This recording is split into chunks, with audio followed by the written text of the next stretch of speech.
Light in our home, shining so bright, following truth, choosing what's right. Wait, stop! Why is everyone fighting? To Jana is where we yearn.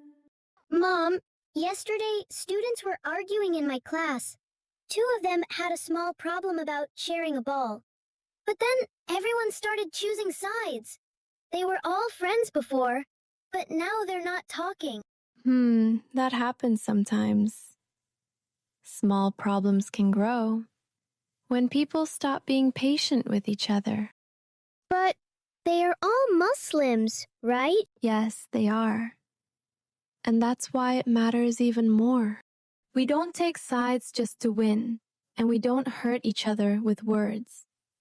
A strong ummah is built when people forgive and bring hearts back together. So, if I see them again today, I can help them become friends? Yes, even one kind person can make a big difference. I'll try today. Bye! Like and subscribe for more videos.